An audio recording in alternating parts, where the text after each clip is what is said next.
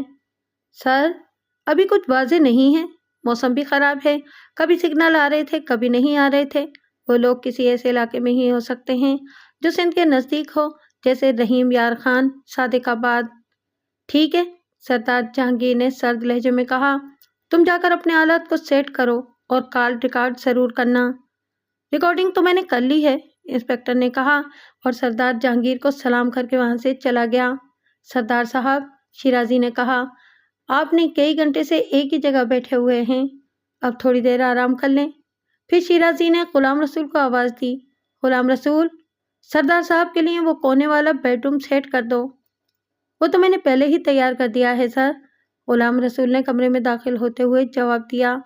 میں نے کمرے میں ہیٹر بھی چلا دیا ہے اور اسپرے بھی کر دیا ہے۔ آئیے سردار صاحب، شیرازی نے کہا، آپ بھی آرام کر لیں۔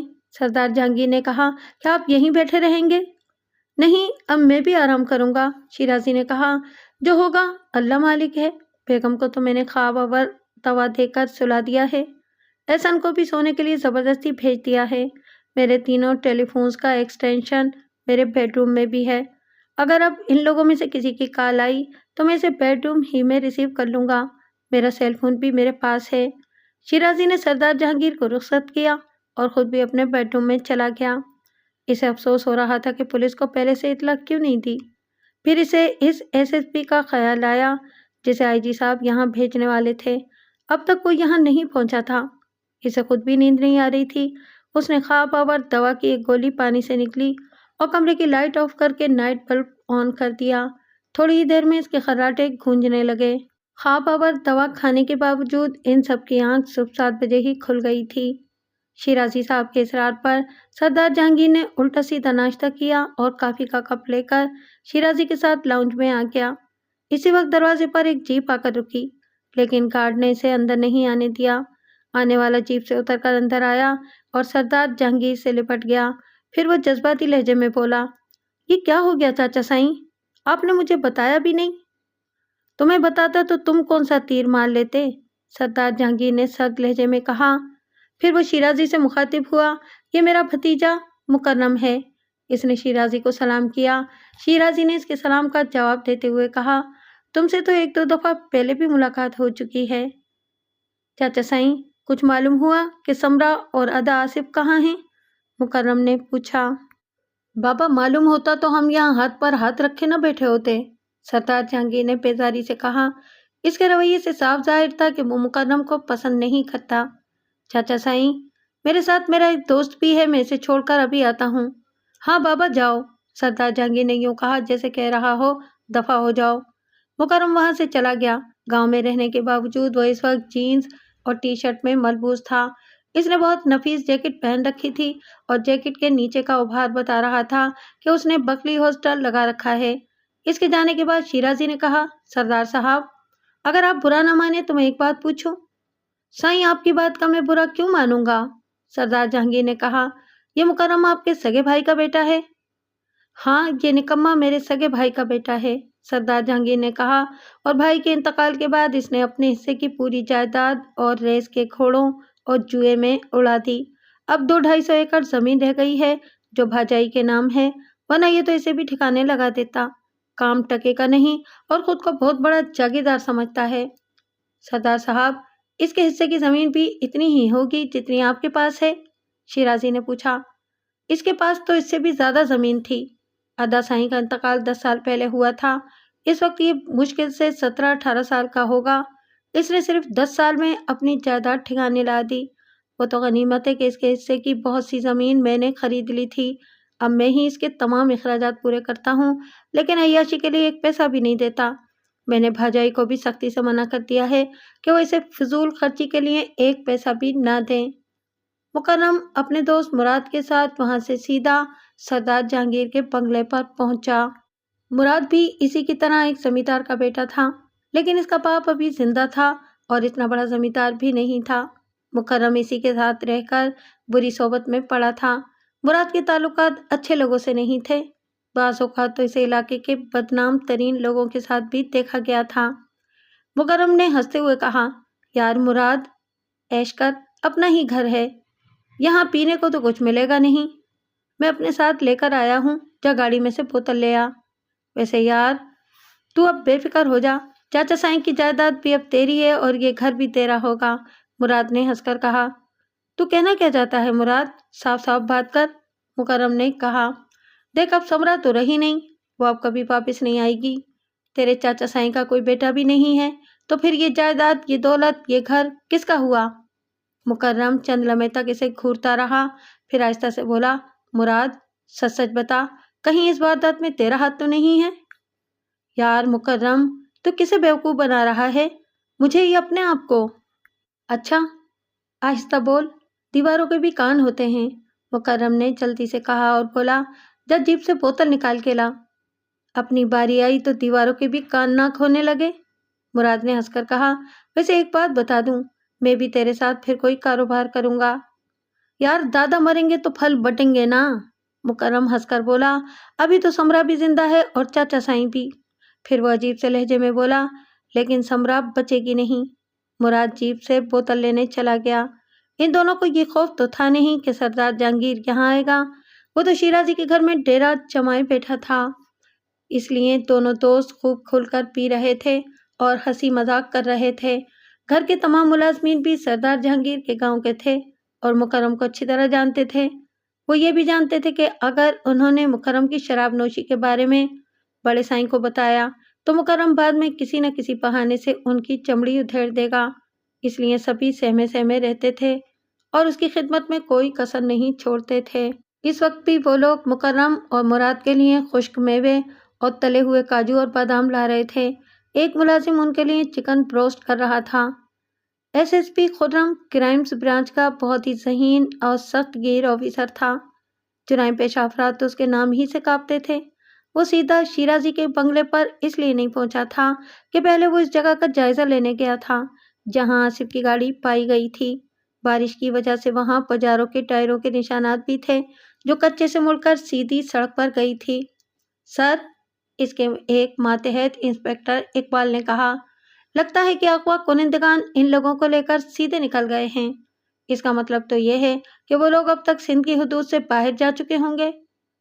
تم فکر مت کرو، خرم نے کہا، میرے پاس وفاقی سیکرٹری داخلہ کا خصوصی اجازت نامہ بھی ہے، میں پاکستان کے کسی بھی حصے میں ملزمان کے خلاف کارروائی کر سکتا ہوں۔ میں نے اپنا یہ اختیار 2 مرتبہ پہلے بھی استعمال کیا ہے اور اب… وہ بولتے بولتے رک گیا۔ اس کی نظریں سڑک کی مخالف سمت تھیں۔ وہ بہت غور سے اس طرف دیکھ رہا تھا، پھر وہ سڑک پار کر کے دوسری طرف چلا گیا اور وہاں ٹائروں کے نشانات کو غور سے دیکھنے لگا۔ وہ نشانات بھی بالکل ویسے ہی تھے جیسے اس پجاروں کے تھے جس میں مبینہ طور پر آصف اور سمرا کو اغوا کیا گیا تھا۔ وہ نشانات کچے میں ایک نیم دائرے کی شکل میں جا کر دوبارہ پختہ سڑک کی طرف مڑ گئے تھے۔ کوئی خاص بات سر؟ انسپکٹر اقبال نے پوچھا۔ ہاں، وہ پجاروں یہاں سے سیدھی نہیں گئی ہے بلکہ یو ٹرن لے کر واپس آ گئی ہے۔ پجاروں کا ڈرائیور تو نشے میں تھا یا بہت زیادہ ترنگ میں تھا، اس لیے اس نے یو ٹرن لیتے وقت کچھ زیادہ ہی ٹرن لے لیا، ورنہ عموماً پجاروں کا یو ٹرن اتنا لمبا نہیں ہوتا، پھر اسے اچانک واپس مڑنے کو کہا گیا ہوگا۔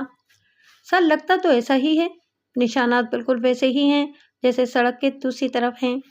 تو پھر واپس چلو، ہم دیکھیں گے کہ پجاروں کس طرف گئی ہے۔ کل کی بارش نے ہماری مشکل بہت آسان کر دی ہے۔ گاڑی بہت سست رفتاری سے چلانا تاکہ میں نشانات پر نظر رکھ سکوں۔ لیکن سر، آپ اس پختہ سڑک پر نشانات کیسے تلاش کریں گے؟ اقبال، تمہیں پولیس میں ملازمت کرتے ہوئے کتنا عرصہ ہوا ہے؟ خرم نے طنزیہ لہجے میں پوچھا۔ 17 سال ہو گئے ہیں سر، اقبال نے جواب دیا۔ اور میرے ساتھ کب سے کام کر رہے ہو؟ خرم نے پوچھا۔ اس کی نظریں سڑک کے ساتھ ساتھ کچی زمین پر تھیں جہاں اکا دکا ٹائروں کے نشانات تھے۔ سر، میں گزشتہ 3 سال سے آپ کے ساتھ ہوں۔ پھر بھی ایسی احمقانہ بات کر رہے ہو؟ خرم نے سرد لہجے میں کہا۔ وہ گاڑی واپس کراچی کی طرف تو گئی نہیں ہوگی، دائیں بائیں کسی طرف مڑی ہوگی، وہ گاڑی جہاں سے کچے کی طرف گئی ہوگی ادھر بھی اسی قسم کے نشانات ہوں گے۔ اگر بارش نہ ہوئی ہوتی تو ٹائروں کے نشانات ملنا ناممکن نہیں تو بہت مشکل ضرور تھا۔ پرانے وقتوں میں کھوجی ہوا کرتے تھے جو چور کا کھرا دیکھتے ہوئے اس کے ٹھکانوں پر پہنچ جاتے تھے۔ سر وہ تو اپنے فن میں ماہر ہوتے تھے، 10 افراد کے قدموں کا درمیان بھی اپنے مطلوبہ شخص کا کھرا پہچان لیتے تھے، اقبال نے کہا اور سست رفتاری سے ڈرائیونگ کرتا رہا۔ وہ خرم کی ہدایت کے مطابق اپنی طرف کی کچی زمین کا جائزہ لے رہا تھا۔ اس نے ایک جگہ گاڑی روک دی۔ خرم نے چونک کر اسے دیکھا۔ سر مجھے اس طرف کسی گاڑی کے ٹائروں کے نشانات نظر آ رہے ہیں۔ خرم اس کے ساتھ اتر کر سڑک کی طرف بڑھا۔ وہ اپنی سوچ میں اتنا گم تھا کہ اگر اسے ایک لمحے کی بھی غلطی ہو جاتی تو وہ مخالف سمت سے آنے والی تیز رفتار کار سے ٹکرا جاتا۔ گاڑی زناٹے سے اس کے سامنے سے گزر گئی تھی۔ وہ دونوں چند لمحے ساکت کھڑے رہے، پھر خرم ان نشانات کی طرف بڑھ گیا۔ اس نے غور سے نشانات کا جائزہ لیا اور بولا، یہ پجارو کے ٹائروں کے نشانات نہیں ہیں، یہ غالباً ٹویوٹا کرولا یا ہونڈا سیوک کے ٹائروں کے نشانات ہیں۔ اقبال کچھ مایوس سا ہو گیا۔ وہ دونوں پھر گاڑی میں سوار ہو گئے اور اقبال سست رفتاری سے گاڑی چلانے لگا۔ اس مرتبہ خرم اور اقبال دونوں ہی کی نظر ٹائروں کے نشانات پر پڑی۔ اقبال نے فوراً گاڑی روک دی اور وہ دونوں اس مرتبہ بہت احتیاط سے سڑک کی دونوں طرف دیکھ کر آگے بڑھے۔ نشانات دیکھتے ہی خرم نے پرجوش لہجے میں کہا، یہ اسی پجارو کے نشانات ہیں، یہ دیکھو، پجارو کے بائیں طرف کے اگلے ٹائر میں ہلکا سا ٹک لگا ہوا ہے۔ ایسا نشان وہاں بھی تھا جہاں ان لوگوں نے گاڑی ترچھی کر کے روکی تھی، اور ایسا نشان سڑک کی دوسری طرف بھی تھا۔ پھر وہ کچھ سوچ کر بولا، یہاں سے ایک راستہ اندر کی طرف بھی جا رہا ہے، اس کا مطلب ہے کہ وہ پجارو اسی کچے راستے سے اندر کی طرف گئی ہے۔ جی سر، لگتا تو یہی ہے، اقبال نے کہا۔ وہ دونوں مزید آگے بڑھے تو ان کے چہرے مایوسی سے لٹک گئے۔ آگے زمین خاصی نشیبی تھی اور دور تک پانی بھرا ہوا تھا۔ اس پانی میں ٹائروں کے نشانات تلاش کرنا ناممکن تھا، لیکن خرم ہمت ہارنے والوں میں سے نہیں تھا۔ وہ دونوں گھٹنے گھٹنے پانی میں کافی دور تک چلتے رہے۔ پھر جب وہ آدھے گھنٹے بعد پانی سے باہر نکلے تو وہاں دور تک بجری پھیلی ہوئی تھی۔ بجری پر ٹائروں کے نشانات معدوم ہو گئے تھے، لیکن خرم کسی سراغ کی امید میں آگے بڑھتا رہا۔ مزید آگے آدھا گھنٹہ چلنے کے بعد وہ بھی مایوس ہو گیا، کیونکہ اس بجری کے بعد پھر نشیبی زمین تھی جہاں خاصا پانی کھڑا ہوا تھا۔ وہ کچھ سوچ کر اقبال سے بولا، چلو واپس چلو، میں اس کا بھی کوئی نہ کوئی حل نکال لوں گا۔ بہرحال ہمیں یہ تو یقین ہو گیا کہ اغوا کنندگان اسی طرف گئے ہیں اور وہ ابھی سندھ کی حدود سے باہر نہیں نکلے۔ وہ دونوں وہاں سے کپڑے تبدیل کرنے اپنے اپنے گھر گئے تھے اور اب وہ شیرازی اور سردار جہانگیر کے سامنے بیٹھے ہوئے تھے۔ تم نے کیا تفتیش کی ایس ایس پی صاحب؟ سردار جہانگیر نے پوچھا۔ سر، جب تک میرے پاس کوئی ٹھوس ثبوت نہیں آتا اس وقت تک میں کسی کو بھی کچھ بھی بتانے کی پوزیشن میں نہیں ہوتا، خرم نے معتب لیکن سرد لہجے میں کہا۔ وہ ابھی یہ بتانا نہیں چاہتا تھا کہ اس نے اغوا کرنے والوں کے ممکنہ ٹھکانے کا کسی حد تک سراغ لگا لیا ہے۔ اس نے اقبال کو بھی سختی سے ہدایت کر دی تھی کہ کسی بھی کیس کے سلسلے میں جب تک کوئی ٹھوس ثبوت ہاتھ نہ آئے کوئی قیاس آرائی نہ کی جائے۔ اس سے ایک طرف تو وہ مزید سوالات سے بچ جاتا تھا، دوسری طرف ملزم بھی اس بات سے بے خبر رہتے تھے کہ پولیس کی تحقیقات کس مرحلے میں ہے۔ پھر اس نے شیرازی سے کہا، سر، آپ کے گھر میں جتنے ملازمین ہیں انہیں یہاں بلا لیں، میں ان سے فرداً فرداً بات کرنا چاہتا ہوں۔ غلام رسول، شیرازی نے بلند آواز میں کہا۔ غلام رسول بوتل کے جن کی طرح کمرے میں داخل ہوا۔ گھر میں جتنے بھی ملازم ہیں انہیں لان میں اکٹھا کر لو، ڈرائیور، مالی، خانساماں سب کو بلا لو۔ تھوڑی دیر بعد لان میں شیرازی صاحب کے بنگلے کے تمام ملازمین ایک قطار میں کھڑے ہو گئے۔ تم یہاں کیا کرتے ہو؟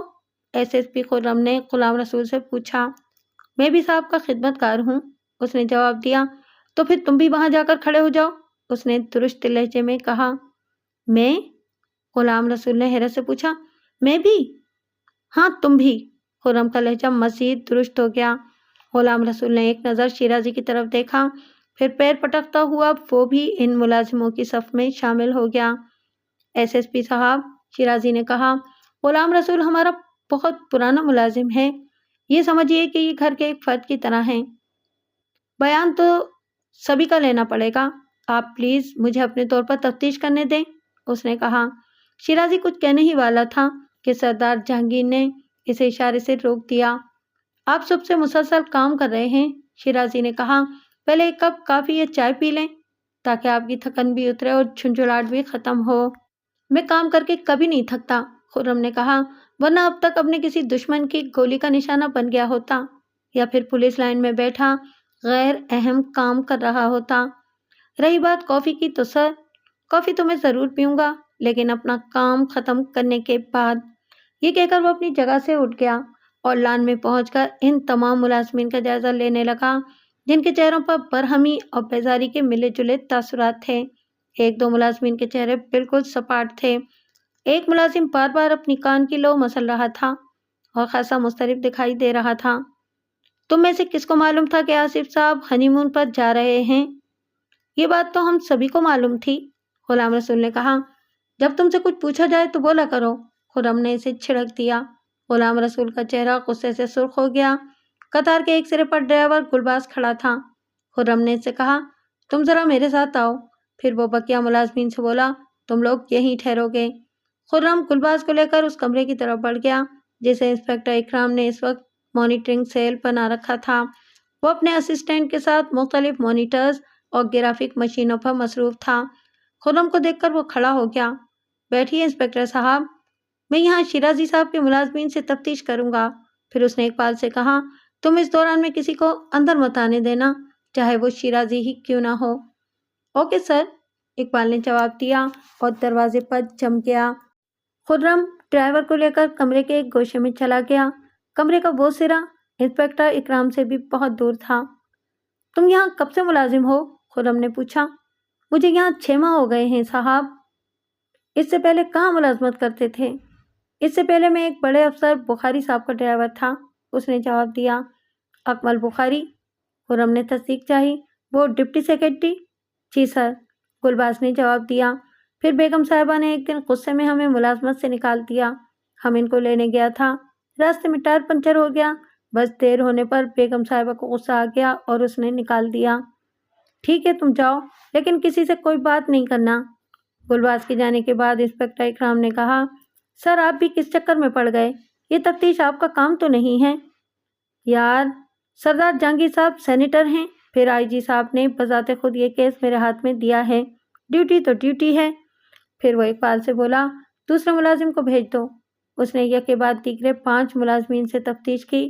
اب صرف مالی، گھر کا سودا صرف لانے والا اور غلام رسول باقی تھے۔ خرم نے مالی کو بھی رسمی پوچھ گچھ کر کے چھوڑ دیا۔ پھر اس ملازم کا نمبر آیا جو باہر کے کام کرتا تھا۔ شیرازی نے اسے گھریلو کاموں کے لیے ایک ہونڈا 50 دے رکھی تھی۔ وہ شکل ہی سے کائیاں لگ رہا تھا۔ خرم نے درست لہجے میں اس سے پوچھا، کیا نام ہے تمہارا؟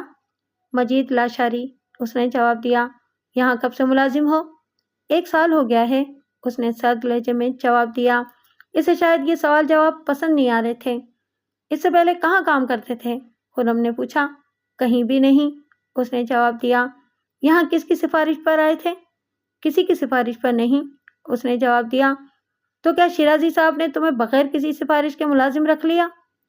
میں ملازمت کی تلاش میں ادھر آیا، ادھر غلام رسول سے ملاقات ہو گئی، وہ ہمارے چاچا کو جانتا ہے، اس نے صاحب سے سفارش کی تو صاحب نے ہمیں ملازمت پر رکھ لیا۔ خرم نے اپنی جگہ سے اٹھ کر اس کے چہرے پر سناٹے دار تھپڑ رسید کر دیا۔ ابھی تو کہہ رہا تھا کہ تو کسی کی سفارش پر نہیں آیا۔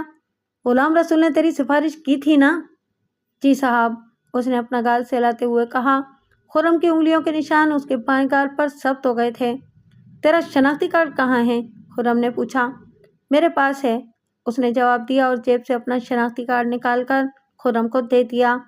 خرم نے ایک نظر اس کے کارڈ پر ڈالی، اس کا مستقل پتہ بہت غور سے دیکھا، پھر کارڈ اسے واپس کر دیا اور بولا، اب جا کر غلام رسول کو بھیج دو۔ اس کے جانے کے بعد اس نے اپنے سامنے رکھے ہوئے پیڈ پر کچھ اندراج کیا اور غلام رسول کے انتظار میں بیٹھ گیا۔ غلام رسول یوں آ کر کھڑا ہوا جیسے وہ اس گھر کا ملازم نہیں بلکہ مالک ہو۔ تم یہاں کس کی سفارش پر آئے تھے؟ خرم نے پوچھا۔ میں پہلے شیرازی صاحب، میرا مطلب ہے کہ سعید شیرازی صاحب کی فیکٹری میں کام کرتا تھا۔ سعید شیرازی صاحب عارف شیرازی کے والد تھے، میں ان کا چپراسی تھا۔ پھر وہ مجھے گھر کے کاموں کے لیے لے آئے۔ اس وقت عارف شیرازی صاحب ملک سے باہر پڑھنے گئے ہوئے تھے اور ان کی شادی بھی نہیں ہوئی تھی۔ پھر سعید صاحب کے انتقال کے بعد شیرازی صاحب نے مجھے اپنے ساتھ ہی رکھا۔ میں نے تو آصف صاحب کو گودوں میں کھلایا ہے۔ اس مجید لاشاری کو کیسے جانتے ہو؟ خرم نے اچانک پوچھا۔ مجید لاشاری کا چچا حاکم لاشاری میرے ساتھ سعید شیرازی کی فیکٹری میں کام کرتا تھا۔ بہت بھلا مانس تھا۔ اس نے تقریباً 10 سال کام کیا ہوگا، پھر اس کا انتقال ہو گیا۔ تم اس کی تدفین میں گئے تھے؟ ہاں صاحب، میں اس کے گاؤں گیا تھا۔ میں کیا سعید شیرازی صاحب بھی اس کے جنازے میں شریک ہوئے تھے۔ اس کا گاؤں کہاں ہے؟ خرم نے پوچھا۔ وہ روڑی کے نزدیک کسی گاؤں میں رہتا تھا۔ مجھے اس وقت اس کے گاؤں کا نام یاد نہیں آ رہا ہے۔ عجیب سا نام تھا۔ کروڑ گوٹ تو نہیں؟ نہیں صاحب، غلام رسول نے نفی میں سر ہلایا۔ اس کے گاؤں کا نام تو کچھ ٹوپی پگڑی سے ملتا جلتا تھا۔ ٹھیک ہے تم جاؤ۔ غلام رسول چلا گیا۔ خرم کے نرم رویے سے اس کا مون بحال ہو گیا تھا۔ اقبال، خرم نے کہا، ذرا ادھر آؤ۔ اقبال اس کے پاس آ گیا۔ ان تمام ملازمین میں یہ ملازم مجید لاشاری مشکوک ہے۔ اس پر نگاہ رکھو، بلکہ اپنے کسی آدمی کو سادہ لباس میں اس کی نگرانی پر لگا دو۔ پھر اسے کچھ خیال آیا اور وہ بولا۔ مجید لاشاری آیا تو خرم نے کہا، تمہارے پاس موبائل کون سا ہے؟ میرے پاس تو بہت سستا سا موبائل ہے صاحب، اس نے جواب دیا۔ ذرا اپنا موبائل فون مجھے دو، خرم نے کہا۔ مجید لاشاری کے چہرے پر الجھن کے تاثرات نظر آئے۔ پھر اس نے اپنا موبائل فون نکال کر خرم کو دے دیا۔ خرم نے موبائل فون کا جائزہ لیا، پھر اسے کہا، تم جاؤ، تمہارا موبائل ابھی تھوڑی دیر میں تمہیں مل جائے گا۔ اس نے کچھ کہنا چاہا، پھر خرم کے تیور دیکھ کر خاموشی سے چلا گیا۔ خرم اپنی جگہ سے اٹھ کر انسپکٹر اکرام کے پاس پہنچا اور بولا، انسپکٹر صاحب، مجھے سیل فون اور سم کا تمام ڈیٹا نکال کر دے دیں۔ اوکے سر، انسپکٹر نے جواب دیا۔ میں ابھی آدھے گھنٹے کے اندر اندر آپ کو رپورٹ دیتا ہوں۔ خرم کمرے سے باہر آ گیا۔ شیرازی اور سردار جہانگیر اس وقت بھی لاؤنج میں بیٹھے ہوئے تھے۔ کہیے ایس ایس پی صاحب، کچھ بات بنی؟ سر بات تو انشاءاللہ ضرور بنے گی، خرم نے جواب دیا۔ اسی وقت احسن وہاں آ گیا۔ خرم نے اس کی طرف دیکھ کر پوچھا، آپ کی تعریف؟ مجھے احسن کہتے ہیں، احسن شیرازی، اس نے جواب دیا۔ میں عارف شیرازی صاحب کا چھوٹا بھائی ہوں۔ آپ یہیں رہتے ہیں؟ اور حیرت کی بات یہ ہے کہ اب تک آپ سے ملاقات نہیں ہوئی۔ میری طبیعت رات خاصی بگڑ گئی تھی، احسن نے جواب دیا۔ احسن آصف کو بہت چاہتا ہے ایس ایس پی صاحب۔ اس سے آصف کے اغوا کا صدمہ برداشت نہیں ہوا اور طبیعت خراب ہو گئی۔ ڈاکٹر نے آ کر اسے انجیکشن دیا، کچھ دوائیں دیں تو اس کی حالت سنبھلی۔ آپ نے کچھ معلوم کیا؟ آصف و سمرا کو اغوا کر کے کہاں لے جایا گیا ہے؟ احسن نے پوچھا۔ میں پوری کوشش کر رہا ہوں احسن صاحب، ایس ایس پی نے کہا۔ ابھی تک تو یہ معلوم نہیں ہو سکا ہے۔ کوئی کچھ نہیں کر سکتا، احسن بھرائی ہوئی آواز میں بولا، پھر اس کے آنسو بہنے لگے۔ میرا بیٹا نہ جانے کس حال میں ہوگا، وہ روتے ہوئے بولا، اور وہ پھول سی سمرا، اس نے تو کبھی کسی بھی قسم کی سختی برداشت ہی نہیں کی ہے۔ حوصلہ رکھیں احسن صاحب، خرم نے کہا۔ میں مجرموں تک پہنچنے کی بھرپور کوشش کر رہا ہوں۔ اللہ نے چاہا تو انہیں پکڑ کر ہی دم لوں گا۔ مجھے مجرموں سے کوئی غرض نہیں ہے ایس ایس پی صاحب، احسن نے کہا۔ مجھے صرف آصف اور سمرا صحیح سلامت اور بخیریت چاہیے۔ یہ کہہ کر وہ آنسو بہانے لگا۔ شیرازی اور سردار جہانگیر دونوں مل کر اسے تسلی دینے لگے۔ اب تو آپ کا کام پورا ہو گیا، شیرازی نے ہنس کر کہا۔ اب کم سے کم ایک کپ کافی تو آپ پی ہی سکتے ہیں۔ چلیے، آپ کا اصرار ہے تو میں اب انکار نہیں کروں گا۔ شیرازی نے غلام رسول کو کافی لانے کو کہا۔ کافی پینے کے دوران میں خرم نے سردار جہانگیر سے کہا، سر، میں تھوڑی سی زحمت آپ کو بھی دوں گا۔ جی کہیے، سردار جہانگیر نے کہا۔ مجھے آپ کے ملازمین کے بیانات بھی لینا پڑیں گے۔ وہ سب میرے جدی پشتی ملازم ہیں، ان کے باپ دادا بھی ہمارے ملازم تھے، وہ سب میرے کوٹ کے ہیں ایس ایس پی صاحب۔ لیکن سر، ان کے بیانات لینا تو ضروری ہے نا؟ ہو سکتا ہے مجھے ان میں سے کسی کے بیان سے کوئی سراغ مل جائے۔ جیسے آپ کی مرضی، سردار جہانگیر نے کہا۔ اسی وقت انسپکٹر اقبال نے اس کے ہاتھ میں ایک پرنٹڈ شیٹ دے دی اور بولا، سر، انسپکٹر اکرام صاحب نے یہ ڈیٹا آپ کے لیے بھیجا ہے۔ خرم اپنی جگہ سے کھڑا ہو گیا اور بولا، سردار صاحب چلیں؟ بالکل چلیں، سردار جہانگیر نے کہا۔ اقبال نے خرم کو مجید کا موبائل فون بھی دے دیا تھا۔ مجید لاشاری سامنے ہی لان میں کھڑا گلباز سے باتیں کر رہا تھا۔ خرم نے اشارے سے اسے بلایا اور اس کا موبائل اس کے حوالے کر دیا۔